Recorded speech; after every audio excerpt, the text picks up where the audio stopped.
कोल्हापूर लोकसभेचे अपक्ष उमेदवार बाजीराव खाडे यांनी महापुराच्या काळात पूरग्रस्तांना मोठा आधार दिला। अनेकांचे बुडलेले संसार त्यांनी वाचवले। म्हणून पूरग्रस्त गावांचा पाठिंबा आम्ही अपक्ष उमेदवार बाजीराव खाडे यांना देणार असल्याचं कसबा बीडचे माजी सरपंच सर्जेराव तिबिले यांनी सांगितलं। 2019 आणि 2021 मध्ये कोल्हापूर जिल्ह्यात आलेल्या महापुरामुळे अनेक गावांचं अतोनात नुकसान झालं। करवीर तालुक्यातील अनेक गावांचा यात समावेश होता।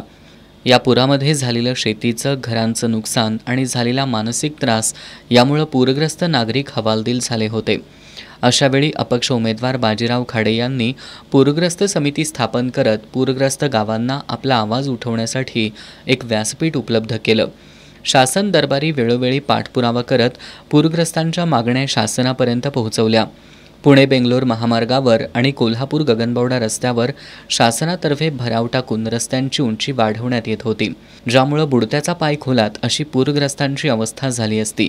मात्र लोकसभेचे अपक्ष उमेदवार बाजीराव खाडे यांनी याबाबत सातत्याने पाठपुरावा केला, त्यामुळे या ठिकाणी आता पिलरचे पूल उभे करण्यात येत आहेत। गेली अनेक वर्ष महापुराच्या काळात कोल्हापूर लोकसभेचे अपक्ष उमेदवार बाजीराव खाडे यांनी पूरग्रस्तांना मोठा आधार दिला। अनेकांचे बुडलेले संसार त्यांनी वाचवले। म्हणूनच पूरग्रस्त गावांचा पाठिंबा आम्ही अपक्ष उमेदवार बाजीराव खाडे यांना देणार असल्याचं कसबा बीडचे माजी सरपंच सर्जेराव तिबिले यांनी सांगितलं।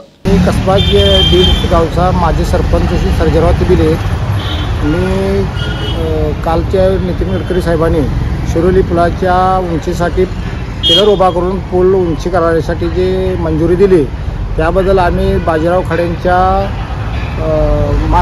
संघटनेतून पूरग्रस्त समितीतून आम्ही सर्व सरपंच लोकांनी त्यांच्या पाठीमागे राहून 4 ते 5 वर्षे लढा दिला होता। या लढ्याला यश त्यांच्यामुळे आलेलं आहे। तरी इथून पुढचे सर्व लोक आम्ही सरपंच संघटना व शेतकरी लोक त्यांच्याबद्दल त्यांनी मोठ्या धडाडीने आतापर्यंत आंदोलन उभा केले आहे। तर या आंदोलनामुळे आम्ही सर्व लोक त्यांच्या पाठीशी राहून भरघोस मताने त्यांना विजयी करावे। पूरग्रस्तांच्या मागण्यांबाबत अपक्ष उमेदवार खाडे यांनी कोल्हापूर जिल्ह्याचे जिल्हाधिकाऱ्यांची भेट घेऊन अनेक वेळा निवेदनं दिली आहेत। शास्त्रीय अभ्यास करून पूर नियंत्रण करणारे तांत्रिक उपाय आणि गावांना जोडणारे सेवा रस्ते बांधले जावेत। दोनवडे गावाजवळ मोठ्या मोऱ्या बांधकाम, बालिंगा पुलाची लांबी वाढवावी या मागण्या करत पूरग्रस्तांच्या जखमेवर फुंकर घातली। केंद्रीय मंत्री नितीन गडकरी यांनी पुणे बेंगलोर महामार्गावर पिलर टाकून पूल बांधण्यात येईल असा शब्द दिला असून याचं श्रेय बाजीराव खाडे यांनाच जात असल्याचंही माजी सरपंच सर्जेराव तिबिले यांनी सांगितलं।